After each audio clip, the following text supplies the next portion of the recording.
ಸುಬ್ಬು ಯಾಕೆ phone receive ಮಾಡ್ತಿಲ್ಲ? ಅಪ್ಪನ ಮನೆಗೆ ತಾನೇ ಹೋಗಿದ್ದಾನೆ. ಏನೇ ಕೆಲಸ ಇದ್ರು ಅಟ್ಲೀಸ್ಟ್ ಫೋನ್ ರಿಸೀವ್ ಮಾಡಿ ಮಾತಾಡ್ಬೋದು ತಾನೆ. ಚಿಕ್ಕಮ್ಮಂಗೆ ಕಾಲ್ ಮಾಡಿ ವಿಚಾರಿಸ್ತೀನಿ.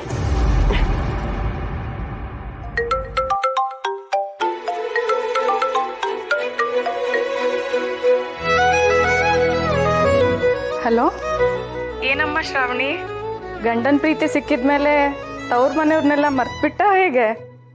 ಹಾಗೇನಿಲ್ಲ ಚಿಕ್ಕಮ್ಮ. ಮನೆ ಸಂಸಾರ ಅಂತ ಅಂದ್ಮೇಲೆ ನಾನೇ ಎಲ್ಲ ನೋಡ್ಕೋಬೇಕು ತಾನೆ. ನಮಗೇನು ಮಿನಿಸ್ಟರ್ ಮನೆ ತರ ಸೌಲಭ್ಯಗಳಿರುತ್ತಾ? ಹೌದೌದು, ಇದು ಮಿನಿಸ್ಟ್ರು ಮನೆನೇ ಇರ್ಬೋದು, ಆದ್ರೆ ನೀನು ಮಿನಿಸ್ಟ್ರು ಮಗಳು. ಅಷ್ಟೇ ಅಲ್ಲ, ನೀನು ಸಾಲಿಗ್ರಾಮದ ಮನೆಗೆ ಮುದ್ದಿನ ಕುಡಿ. ನೀನ್ ಮನ್ಸ್ ಮಾಡಿದ್ರೆ ನೀನ್ ಇರೋ ಮನೆನೇ ಅರಮನೆ ಮಾಡ್ಕೋಬಹುದು, ಅಥವಾ ನೀನೊಂದು ದೊಡ್ಡ ಅರಮನೆ ಕಟ್ಸಿ ನೀನ್ ಅಲ್ಲಿರ್ಬೋದು. ಇಲ್ಲ ಚಿಕ್ಕಮ್ಮ, ನನಗಂತ ಯಾವ ಆಸೆನೂ ಇಲ್ಲ. ಅರಮನೆಯಲ್ಲಿ ಆಡಂಬರ ಇರುತ್ತೆ, ಐಶ್ವರ್ಯ ಇರುತ್ತೆ, ಆದ್ರೆ ನಾನಿರೋ ಮನೆಯಲ್ಲಿ ಪ್ರೀತಿ ಇದೆ, ವಾತ್ಸಲ್ಯ ಇದೆ. ಅರಮನೆಯಲ್ಲಿ ರಂಗು ರಂಗಾಗಿರೋ ದೀಪಗಳಿರುತ್ತೆ, ಆದ್ರೆ ನಮ್ಮ ಮನೆಯಲ್ಲಿ ದೇವ್ರ ಮುಂದೆ ಇಟ್ಟಿರೋ ತುಪ್ಪದ ದೀಪಗಳಿದೆ. ಆ ದೀಪದ ಬೆಳಕಲ್ಲಿ ನಾನು ಆನಂದವಾಗಿದ್ದೀನಿ. ಅರಮನೆಯಲ್ಲಿ ತಿನ್ನಕ್ಕೆ ಮೃಷ್ಟಾನ್ನ ಇರುತ್ತೆ, ಆದ್ರೆ ನಾನಿರೋ ಮನೆಯಲ್ಲಿ ಹಸುವಾದಾಗ ತಿನ್ಸೋದಕ್ಕೆ ಅತ್ತೆ ಮಾವ ಇದ್ದಾರೆ. ತಂದೆ ತಾಯಿಗಿಂತ ಹೆಚ್ಚಾಗಿ ಪ್ರೀತಿ ತೋರಿಸೋರು ನನ್ನ ಪಾಲಿಗೆ ನಿಜವಾದ ಆಸ್ತಿ. ನಾನೇ ಪ್ರಪಂಚ ಅಂತ ಅನ್ಕೊಂಡಿರೋ ನನ್ನ ಗಂಡ ನನ್ನ ಪಾಲಿಗೆ ಅಂತಸ್ತು. ನಿನ್ ಮಾತು ಕೇಳ್ತಿದ್ರೆ ನಾನು ನನ್ನನ್ನೇ ಮರ್ತೋಗ್ತಿದ್ದೀನಿ ಶ್ರಾವಣಿ. ನೀನ್ ನಿಜವಾಗ್ಲೂ ಅದೃಷ್ಟವಂತೆ. ಅಷ್ಟೇ ಅಲ್ಲ, ನೀನ್ ನಿಜವಾಗ್ಲೂ ಶ್ರೀಮಂತೆ. ಯಾಕಂದ್ರೆ ನಿನ್ ಶ್ರೀಮಂತಿಕೆ ಏನು ಅಂತ ಸರಿಯಾಗಿ ಅರ್ಥ ಮಾಡ್ಕೊಂಡಿದೀಯ.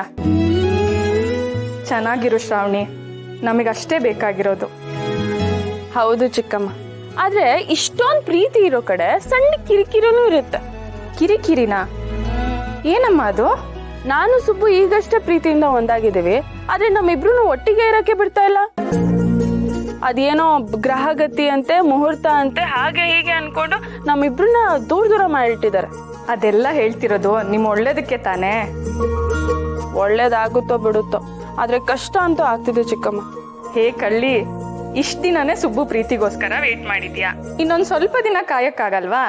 ಹೌದು ಚಿಕ್ಕಮ್ಮ, ಇಷ್ಟು ದಿನ ಕಾದಿದ್ದೀನಲ್ಲ, ಈಗಾದ್ರೂ ಒಟ್ಟಿಗೆ ಇರ್ಬೇಕು ತಾನೆ. ಇನ್ನೆಷ್ಟು ದಿನ ಕಾಯೋದು? ಹೌದು, ಕಾದು ಕಾದು ಎಷ್ಟ್ ಕೆಂಪಾಗಿದ್ಯಾ ಅಂತ ಗೊತ್ತಾಗ್ತಿದೆ. ನಿನ್ನನ್ ತಣ್ಣಂಗ್ ಮಾಡಕ್ಕೆ ಸುಬ್ಬುನೇ ಬರ್ಬೇಕಲ್ವಾ? ಪತು, ನೀನ್ ಇಲ್ಲಿ ಬಂದಿದ್ದನ್ನ ಯಾರು ನೋಡಿಲ್ಲ ಅಲ್ವಾ? ಯಾರೋ ನಿನ್ನನ್ನ ಫಾಲೋ ಮಾಡ್ತಿದ್ದಾರೆ ಅಂತ ಅನ್ನಿಸ್ತಿದೆ ಅಂದೆ. ಯಾಕೋ ಅನ್ಸಿದಂತೂ ನಿಜ, ಆದ್ರೆ ಯಾರು ನೋಡಿಲ್ಲ ಮೋರೆ.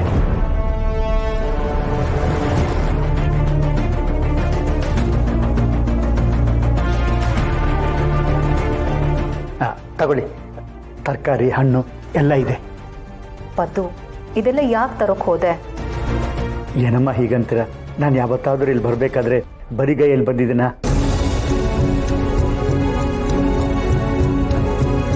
ದೇವಸ್ಥಾನಕ್ಕೆ ಹಣ್ಣು ಕಾಯಿ ಇಲ್ಲದೆ ಹೋಗೋದು ತಪ್ಪು. ಸಾಲಿಗ್ರಾಮದ ದೇವತೆ ನೀವು, ನಿಮ್ಮನ್ನು ನೋಡೋಕ್ಕೆ ಇಷ್ಟು ತರಲಿಲ್ಲ ಅಂದ್ರೆ ಹೇಗೆ?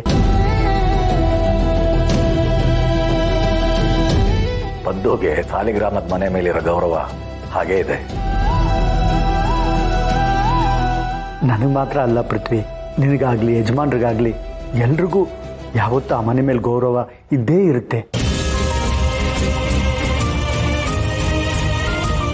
ಯಾಕಂದ್ರೆ ಆ ಮನೆ ತಾನೇ ನಮಗೆ ಬದುಕು ಕೊಟ್ಟಿರೋದು.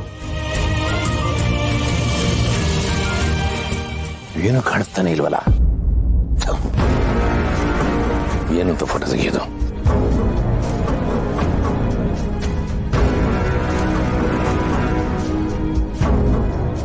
ನಂದಿನಮ್ಮವ್ರೆ, ವಿಜಯಾಂಬಿಕಾ ಕತೆ ಎಲ್ಲಿಗೆ ಬಂತು? ಪೃಥ್ವಿ ಅಣ್ಣ ಅವಳಿಗೆ ಹುಚ್ಚ ಹಿಡಿಯೋ ಹಾಗೆ ಮಾಡ್ತಿದ್ದಾರೆ. ಅವಳ ನೆಮ್ಮದಿ ಯಾವತ್ತೋ ಹಾಳಾಗ್ ಹೋಯ್ತು.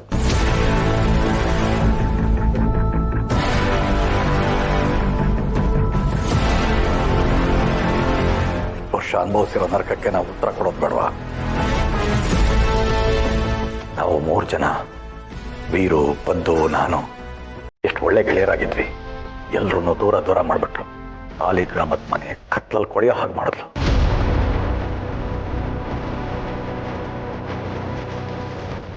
ಅಂಥವಳಿಗೆ ಸುಮ್ಮನೆ ಬಿಡೋದಾ? ಅವಳಿಗೆ ಎಷ್ಟು ಶಿಕ್ಷೆ ಆದ್ರೂ ಕಡಿಮೆನೆ. ಅದು ನಿಜನೇ.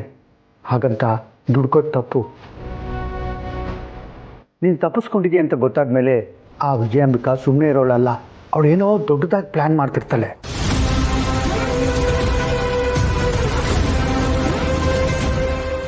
ಅದು ಅಲ್ಲದೆ ಅವನ ಮಗನಿಗೂ ಸಾಲಿಗ್ರಾಮದ ಹುಡುಗಿ ಸಾವಿತ್ರಿಗೂ ಮದುವೆ ಆಗಿದೆ. ನೀವು ಮದುವೆ ಮಾಡಿಸಿದ್ದು ಶ್ರಾವಣಿಯಮ್ಮ ಮತ್ತು ಸುಬ್ಬು. ಈಗ ವಿಜಯಾಂಬಿಕೆಗೆ ಅವ್ರ ಮೇಲೂ ಕೋಪ ಬಂದಿರುತ್ತೆ.